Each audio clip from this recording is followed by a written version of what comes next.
Hi, it's Callum. So this is the cervix. So we've got a section here from the cervix, which is been taken as part of a larger resection involving the uterus and the cervix. The cervix was not the reason this was taken out, so this is normal. Usually, if you're going to get a biopsy of the cervix, it will just have squamous epithelium or glandular epithelium with it, or ideally both, and that'll be very superficial. But this is the sort of this just gives you. I've chosen a resection specimen because it gives you a good overview of the structure and anatomy of the cervix, and they're not uncommon specimens to look at in their entirety anyway. So this is a longitudinal section. So this would be the vaginal cavity on this end, and up here, the cervix would be in continuity with the body of the uterus up at this end. And here we've got the cervical canal. So that's the low power architecture of the cervix. As you may be aware, the cervix is split into the ectocervix and the endocervix. So the ectocervix is lined by stratified squamous epithelium, that's this bit around here. And the endocervix, which is within the endocervical canal, or lines the endocervical canal, is lined by glandular epithelium. Okay, and then between those, there is a very abrupt junction,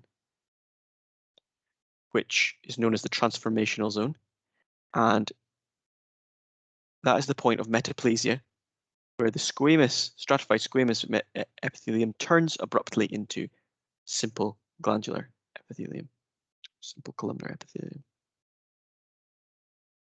Okay, so let's look more closely at the squamous epithelium. Oh, before I do, the rest of the stuff that isn't the epithelial lining is the cervical stroma. That's this pink stuff that's all in between.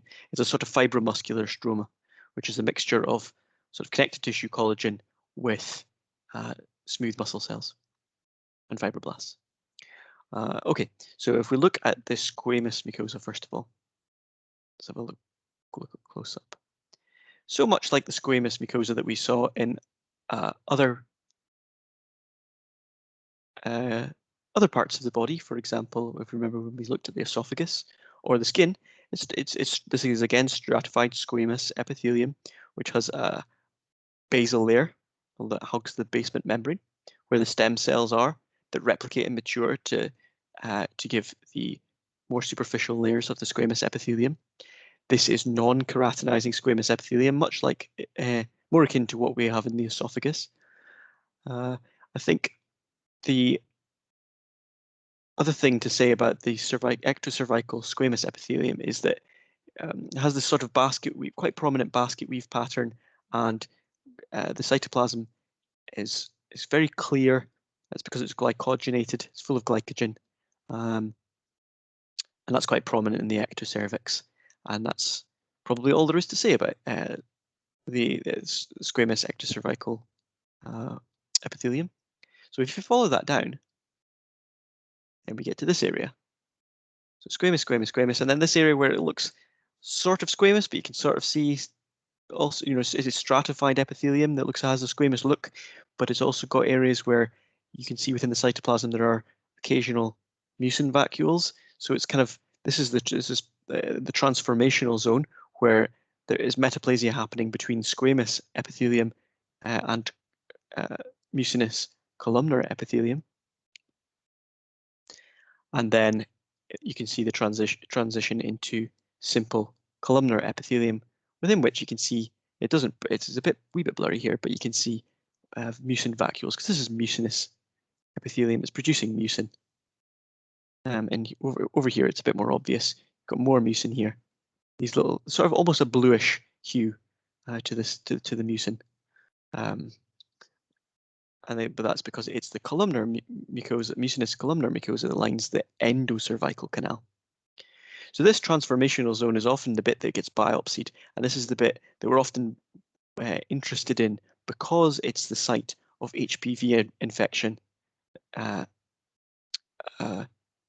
An HPV infection, as we know, is the precursor is a precursor to the main risk factor for the development of cervical squamous carcinoma, and its precursor CIN.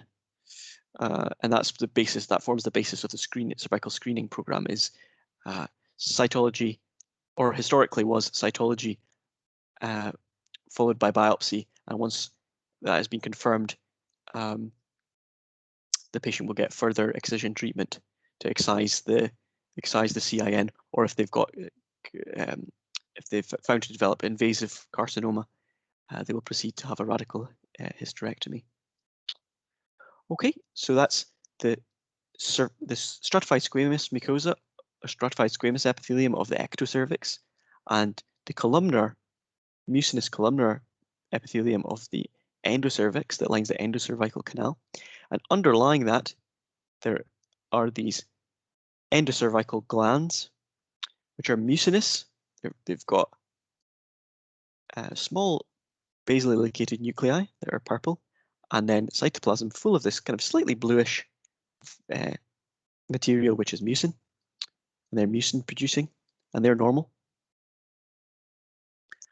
They can very frequently become cystically dilated, like here or here, blocked and cystically dilated, and that's almost physiological because it's present so frequently, and it doesn't really cause a problem. And the only last thing to talk about probably here is if we look at the stroma. This stroma is quite pink,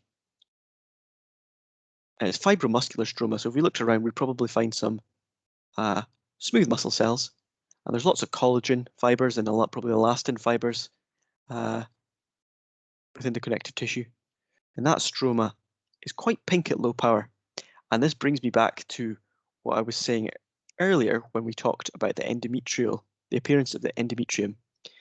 So sometimes it may seem obvious to you that this is quite different from endometrium, but sometimes it can pose difficulties when you got a biopsy deciding if this is this cervical mucosa or is it endometrial mucosa. And so the difference is within the glands. First of all, the endocervical epithelium is mucin producing. You won't see mucin in endometrial glands, and the nuclei are small and basally located, whereas the nuclei of the endometrium are much bigger, often elongated looking. And the other difference is the stroma. So the stroma, if you remember from the stroma from the endometrium, it was made of round to ovoid nuclei, which were kind of haphazardly arranged, but it was quite cellular and it looked quite blue. Whereas I think you'll agree this looks quite pink. The nuclei of the cells are further spaced apart because the cells have got more cytoplasm, and there's all this sort of ground substance and collagen or elastin or whatever else is in there between the cells, which gives it this much pinker hue. And these cells are more elongated for the most part. They almost look spindled, almost look like spindled cells or like fibroblasts. And so that's how you tell the difference. The cervix will have mucinous epithelium, mucinous glands, and a pinker, more fibrotic looking almost stroma. It's not so cellular and has more kind of a spindly look. So that's it. I think that's all I have to say about the cervix, to be honest. And that concludes our whistle-stop tour through gynae pathology. I think the next series of videos will probably look at urology pathology. So hopefully you'll join us for that, and I'll speak to you soon.